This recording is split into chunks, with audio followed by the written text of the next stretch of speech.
जहां एक तरफ पूरे इंटरनेट पे होड़ लगी हुई है एक दूसरे से ऊंचा दिखाने, ऊंचा बताने, रुतबा बनाने और किसी भी तरीके से अपना लेवल ऊपर दिखाने के लिए, वहीं दूसरी तरफ हर अलग अलग लेवल पे लोग एक दूसरे की टांग खींच रहे हैं, लोग एक दूसरे को नीचा दिखाने की पूरी कोशिश कर रहे हैं। कोशिश ही नहीं, मतलब लोगों को गिराने तक का सारा मसला अपने हाथ में लेके बैठे हैं। देखो, पूरा इंटरनेट एक तरफ है, इंटरनेट पर सारे मेहनत करते हैं, सोशल मीडिया है भाई, सारी चीजें हैं, अपना लाइफस्टाइल है, अपनी जिंदगी है, वो एक तरफ है। लेकिन अगर किसी से किसी की पर्सनल दुश्मनी है तो वो कहां जाके निकालेगा किसी को नहीं पता है। पुराने टाइम में कहावत है, कोई भी अगर शिकारी है, उसने किसी का शिकार किया और वो प्रॉपर शिकार नहीं हुआ तो वो हमला करने की पूरी फिराक में रहेगा। आजकल इंटरनेट पे भी कुछ ऐसे ही चल रहा है। बीते कुछ दिनों से एक लफड़ा बहुत ज्यादा चल रहा है इंटरनेट पे, वो है भाई साहब मासूम शर्मा। मासूम शर्मा हरियाणा का टॉप कलाकार है, टॉप कलाकार में से एक है, लेकिन अभी इसके पीछे हरियाणा गवर्नमेंट प्रॉपर तरीके से पड़ गई है। मासूम शर्मा की गलती क्या है? मासूम शर्मा की गलती ये है भाई, मासूम शर्मा ने अपने बीते समय में गन कल्चर के ऊपर गाने बनाए हैं, बदमाशी के ऊपर अपने गाने बनाए हैं। तो हरियाणा सरकार का कहना है कि भाई साहब हरियाणा के अंदर गन कल्चर की वजह से, बदमाशी के गानों की वजह से, गन कल्चर के गानों की वजह से हरियाणा के अंदर गैंगवार बढ़ रहा है, बदमाशी बढ़ रही है और यूथ गैंगवार की तरफ जा रहा है। काफी हद तक हरियाणा सरकार का कहना सही भी है, लेकिन क्या लगता है बदमाशी गाने सुनकर बना जाएगा?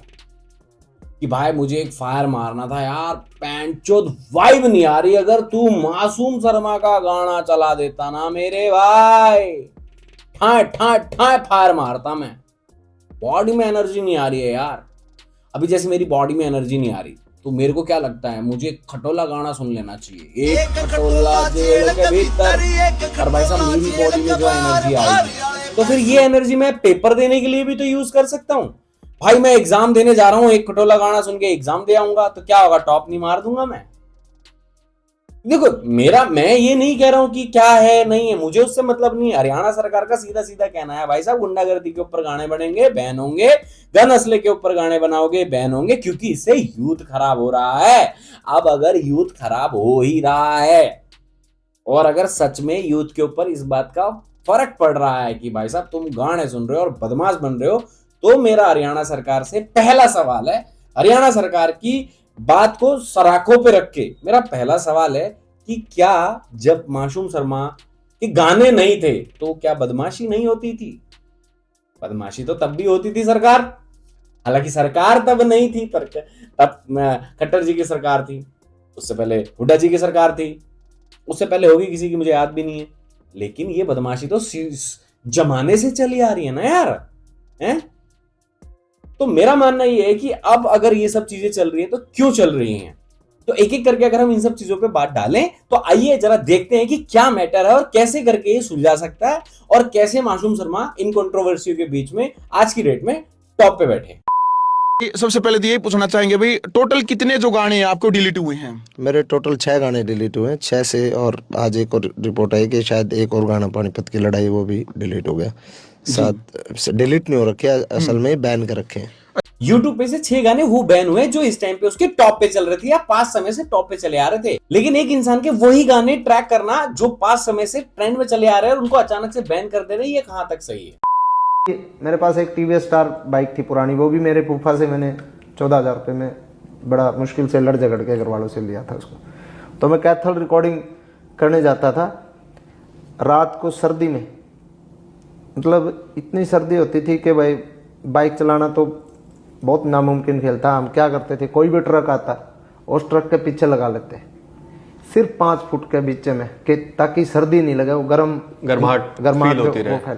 किसी भी कलाकार के ऊपर, स्टार सुपरस्टार के ऊपर जब कोई मुसीबत आती है तो उसको अचानक से अपने पुराने दिन क्यों आने लग जाते हैं? मासूम भाई को भी पुराने दिन आ गए, लेकिन ऐसा क्यों? क्योंकि जब भी कोई मुसीबत आती है तो ऐसा लगता है पुराने दिनों की अगर बात करेंगे, हर बंदा गरीबी से उठा है। मैं मासूम भाई की पूरी रिस्पेक्ट करता हूं, हर बंदा गरीबी से उठा है, हम तो गरीब ही हैं, लेकिन ऐसे टाइम पे गरीबी से उठे हैं का मतलब ही क्या है? कौन देखता है इन सब चीजों को?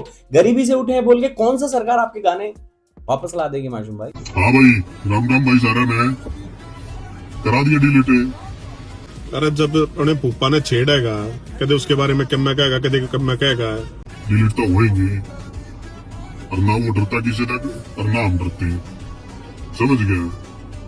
करा दिया डिलीट, ठीक है। अरे कितनी वीडियो बनाए जाओ, तुम्हें उसके सपोर्टर बनाए जाओ, कुछ भी करे जाओ, हमारा ना पट्टा बाल भी किससे पे भी। गाने डिलीट होने की असल शुरुआत होती है गजेंद्र सिंह फोगाट से, जो कि पास्ट कलाकार भी रह चुके हैं और मेरे ख्याल से अभी भी कलाकार होंगे, लेकिन अभी वो सांसद में किसी पद पर हैं, पॉलिटिक्स ज्वाइन कर चुके हैं। उनका कहना यह है कि भाई साहब अब हम गन कल्चर को और भाई साहब बदमाशी को प्रमोट नहीं करेंगे। हालांकि पास्ट में गजेंद्र फोगाट जी ने भी गाने गाए हुए हैं इन्हीं सब चीजों के, और ये भाई साहब उनके बिहाफ पे बोल रहे हैं कि भाई साहब हम तो गाने नुए डिलीट करा देंगे। तो इन बड़े भाई से मेरी एक रिक्वेस्ट है कि देखो बड़े भाई, आप लोगों का आपसे जो भी झगड़ा था बैठ के सुलट सकते हो, लेकिन किसी की रोजी रोटी पे लात मारना ये मुझे लगता है पर्सनली ना मेरे लिए ठीक है, ना आपके लिए ठीक है, और ना ही मासूम शर्मा के लिए। लड़का देखता ना बेरा लागे मर्द क्यों आकर डायरेक्ट बोल रहा हूं मैं तना डायरेक्ट, और तू समझ रहा है तेरी औकात नहीं है तू मेरे फोन भी उठा ले, तेरी औकात नहीं है इतनी कि तू मेरे फोन भी उठा ले। तू सिर्फ पानी मार के सरकार का और कलाकार का नुकसान कर सके को नू बता दे कि किस कलाकार का तने भला करा।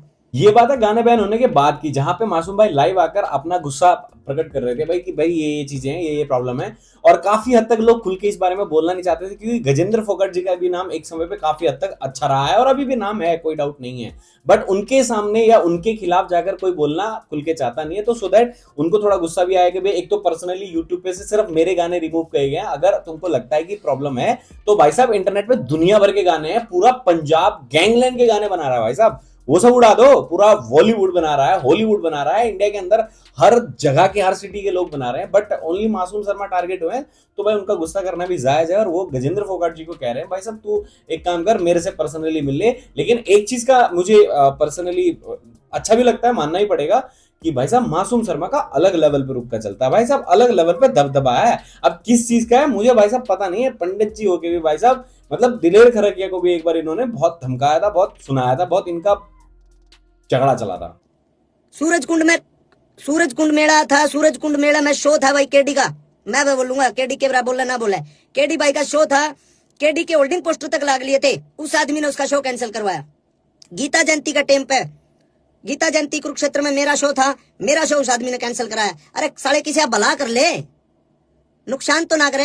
मासूम भाई ने जो भी दिल की बात, दिल की भड़ास कह के निकाल दी है, उन सब का मतलब ही एक ही है कि भाई किसी की मेहनत है, किसी की रोजी रोटी है, प्लस सबसे बड़ी बात होती है कि एक गाना बना के उसको टॉप पे लेकर आना किसी भी तरीके से ला सकते हो। वो कहीं ना कहीं हरियाणा को ही प्रमोट कर रहा था, वो अकेले हरियाणा को डिफेंड नहीं कर रहा था, वो हरियाणा को प्रमोट भी कर रहा था। बट मेरा मानना क्या है कि अगर आप किसी चीज के लिए पर्सनली अगर किसी से लड़ना भी है तो ये सब मामले तो आप मिल बैठ के भी सुलटा सकते हो, बट ऑफ कोर्स इन सब चीजों का कोई मतलब नहीं है। सो दैट उन्होंने हो सकता है अपने पद का इस्तेमाल करके गाने हटवाए। अब जहां एक तरफ मासूम भाई के गाने धड़ाधड़ हटे जा रहे थे, वहीं दूसरी तरफ से सभी लोग सपोर्ट में वीडियो बना रहे थे, हम भी बना रहे थे, पूरी दुनिया बना रहे थे। और मासूम भाई का भी कहना यही था कि अगर प्रॉब्लम गानों से और गैंगलैंड से और गैंगवार से है तो भाई साहब इंटरनेट पे दुनिया भर के गाने हैं, तो दूसरे नंबर पे नंबर आता है भाई साहब अमित सैनी रोहतकिया का। तो भाई साहब सभी लोगों ने टारगेट करना शुरू कर दिया था। और हाँ भाई, अमित सैनी रोहतकिया भी एक बार को फॉर्म में आ गए थे और उन्होंने अपना स्टेज शो भी किया था। 302 चलाओ भाई, देखिए जाके लगवाइयो ना 302।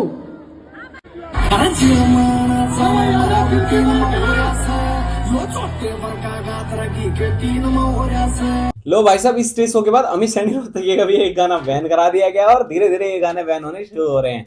तो मुझे लगता है कि हरियाणा वाले जो स्टेप उठा रहे हैं या गवर्नमेंट सरकार जो भी स्टेप उठा रही है, हो सकता है सही स्टेप उठा रही हो, बट द प्रॉब्लम इज की मेन की ये नहीं है जो स्टेप चल रहा है। अगर की बात करेंगे तो आखिरी होते होते मैं भी शेयर कर सकता हूं अपना थॉट ऑफ प्रोसेस कि हाँ भाई एज अ यूथ मैं क्या सोचता हूं और मेरे ऊपर इन गानों का कितना फर्क पड़ता है। अगर आप लोगों को भी लगता है कि गानों से गैंगलैंड और गैंगवार बढ़ता है तो आप कमेंट करके बता सकते हैं कि भाई साहब आपकी जिंदगी में मासूम शर्मा के गानों से कितना फर्क पड़ा और कितने गैंगवार आपने करे और कितने भाई साहब फायरिंग चलाई।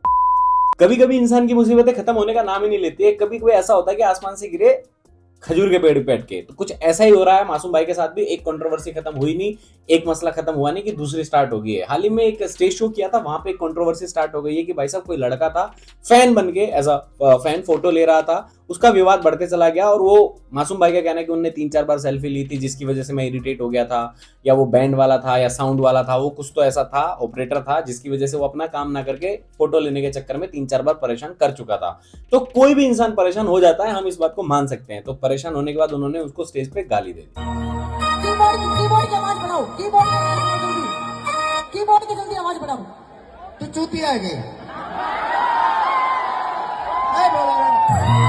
हेलो ये गाली है। अगर इसको गाली बोलेंगे तो मैं मेरे दोस्तों के साथ जितनी गालियों का इस्तेमाल करता हूं, मुझे तो भाई साहब देश निकाला कर देना चाहिए। तो मैं बता देता हूं, इसको गाली नहीं बोलते हैं, ये तो एक स्वीट सा वर्ड था जो उन्होंने यूज किया था जस्ट फ्रस्ट्रेशन में आके। अगर कोई भी इंसान इतना परेशान कोई मुझे भी कर देगा तो भाई मैं भी एक रैंडम आदमी को कह दूंगा। और इट इज नॉट अ गाली, it's a language, it's a sign of language, it's a love. बैगन बिग बॉस चाहते तुम लोग कांड मराओ। बस फिर क्या था, इंटरनेट पे जलवा हुआ भाई साहब, आग की तरह फैलनी शुरू होगी। और शुरू में तो भाई को कोई दिक्कत नहीं हुई, लेकिन जैसे ही 24 से 48 घंटे में वीडियो कोने कोने तक पहुंच गई और करोड़ों लोगों ने देख डाली, उसके बाद भाई को लगा कि यार अब तो यार इज्जत पे बात आ गई है, तो भाई ऑफेंड हो गए। अब जब भाई ऑफेंड हो गए तो भाई ने एक वीडियो डाली है। और मर्द बनने की बात रही तो अपनी सिक्योरिटी हटा के कभी मर्जी ऐसे कॉलर पकड़ के दिखा दियो, अगर गुद्दा हो तो हाथ देके तो मैं मुद्दा मार दूं तेरे। जब पकड़ के दिखाता गुद्दी तू खरक वाले भाइयों की, गजेंद्र फोगाट की, फिर तेरे को मानते भाई तू मर्द है। तेरे एक बात से तो मैं सहमत हूँ कि तूने मेरे से स्टेज पे भरी स्टेज पे चूतिया कही, और मैं चूतिया तो हूँ खैर के तेरे जैसे चूतिया के साथ फोटो खिंचवा रहा था। अरे बाप रे, ये तो धोती खोल रहा है। अरे बॉबी भाई तो काफी ज्यादा ऑफेंड हो गए यार। मैं एक अपनी तरफ से अपनी राय देना चाहता हूँ कि जो आप कह रहे हैं बिल्कुल सही कह रहे हैं, लेकिन द प्रॉब्लम इज कि आपने वो जो भी चीजें करी हैं, 2-3 अलग अलग वीडियो भी वायरल हो रही है जहां पे आपने आई थिंक 2 बार तो सेल्फी ली है, हमन ने भी देखा है। बट द पॉइंट इज कि आप जो उसके बाद ऑफेंड हो रहे हो ना दोस्त, मैं ना आपकी साइड ले रहा हूँ ना मैं मासूम भाई की साइड ले रहा हूँ, बट द फैक्ट की मैं अगर बात करूँ तो वो ये है भाई साहब कि देखो आपने उनको सेल्फी के लिए अप्रोच किया, एक बार नहीं 2 बार नहीं, उनका कहना है 3 से 4 बार अप्रोच किया, 2 बार हमने देख भी लिया, 2 बार किया तो 4 बार भी किया होगा। अब बारी आती है भाई साहब, आपको अगर उन्होंने कुछ कह भी दिया है तो आप उसके बदले में इतना ज्यादा हाइपर होने की जरूरत नहीं है। आप एक स्मॉल रिक्वेस्ट भी करके उनको बोल सकते थे तो भी काम चल जाता। अगर नहीं भी करते तो इतना ऑफेंड होने की जरूरत नहीं कि उनका पास्ट ही ले आए कि भाई साहब गजेंद्र फोगाट जी से लड़ लो, खरकिए भाई साहब से लड़ लो। तो ये सारी चीजें तो आउट ऑफ द पॉइंट है, टॉपिक ही नहीं है, कोई मतलब ही नहीं है इस बात में। पॉइंट ये है कि आपको उन्होंने कुछ कहा है और आपकी उसमें गलती थी, तो जो आपकी छोटी सी गलती थी उसको लेके आपको भी बोल देना चाहिए था, हाँ भाई मिस्टेक मेरी भी थी। और रही बात आप साउंड वाला नहीं है बोल रहे हैं, वो बोल रहे हैं साउंड वाला है, तो जो बीच में 1-2 बार माइक और तार आप उठाते दिखाई दे रहे हो उसमें हमें भी ऐसा ही लग रहा। बाकी आप स्टेज तक कैसे पहुंचे, अपने सिक्योरिटी कैसे क्रॉस करी, उसके पीछे क्या राज था, मैनेजमेंट में आप कैसे घुसे, तो भाई साहब आप जानते हो, हम थोड़ी जानते हैं। जिस हिसाब से बॉबी भाई को बुरा लगा उससे ज्यादा बुरा तो इस लड़के को लगना चाहिए जो पूरे कॉन्सर्ट में पिटा है। भाई साहब बहुत बुरी तरीके से पिटा है, बाउंसरों ने इसको बहुत मारा है, लेकिन उसके अलावा उसका कोई वीडियो सामने नहीं आया भाई साहब कि मेरे साथ ये हो गया वो हो गया। क्योंकि देखो सबके अपने ओपिनियन है, हम बॉबी जी को गलत नहीं बोल रहे हैं, बट द फैक्ट इज कि बॉबी भाई को भी समझना पड़ेगा कि हाँ वो चीजें अगर हुई हैं तो किसी का सराउंडिंग हुई है, कहीं से मिस्टेक की शुरुआत हुई है जिसकी वजह से वो चीजें थोड़ी आगे बढ़ गई हैं। तो भाई ये तो था मासूम शर्मा का जो भी मैटर चल रहा है, साथ ही में कंट्रोवर्सी, गाने बैन और ये सारी चीजें, साथ ही में हरियाणा सरकार ने जो कदम उठाया उसके ऊपर बात कर लेते हैं। देखो हरियाणा सरकार ने जो भी कदम उठाया हम उनके साथ हैं, सपोर्ट में कोई प्रॉब्लम नहीं है। बट एज अ यूथ मैं अगर बताऊंगा अपना ओपिनियन, तो भाई साहब मैंने अपनी पूरी उम्र में किसी का गाना सुन के ना लड़ाई करी है, ना ही लड़ाई के लिए प्रेरित हुआ हूँ, ना ही बॉडी में ऐसा कोई मोटिवेशन आता है कि मैं गाना सुनूं और भाई साहब मैं लड़ने के लिए निकल जाऊं। हाँ उन गानों का मुझे एक जरूर फायदा हो जाता है, जब कभी मैं जिम में जाता था तो अगर मैं हेडफोन में गाने सुन लेता था तो भाई साहब जहां बेंच प्रेस 100 की मारता वहां 105 मार लेता, 110 मार लेता, क्योंकि वो क्या करते हैं बॉडी के अंदर एक इंस्टेंट एनर्जी ला देते हैं, just for positive, not for कि मैंने गन उठाया और भाई साहब स्टार्ट कर दिया।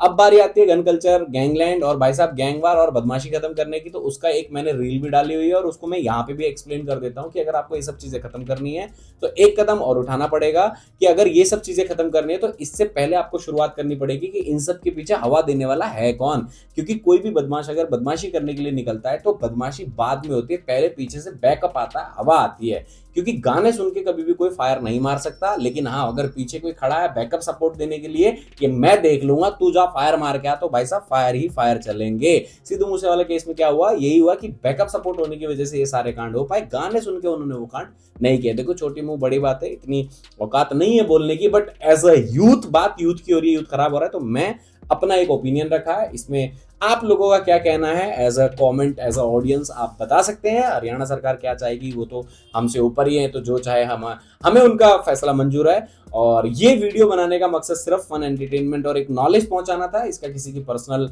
लोगों से किसी का कोई लेना देना नहीं है। किसी को भी पर्सनली अगर बुरा भी लग रहा हो तो भाई अभी से सॉरी बोल दे रहे, क्योंकि अपन के अंदर कोई ईगो या एटीट्यूड नहीं है। Well guys, hope you enjoy this video. If you like it, क्या करना है मालूम ना, लाइक करना है, शेयर करना है, चैनल पे पहली बार आए तो do subscribe. India's one of the channel जो आपके लिए हर हफ्ते न्यू रोस्ट वीडियो और फनी एंटरटेनमेंट कॉमेडी वीडियोस लेके आते रहते हैं। मिलते हैं नए वीडियो में, तब तक के लिए स्टे ट्यून्ड।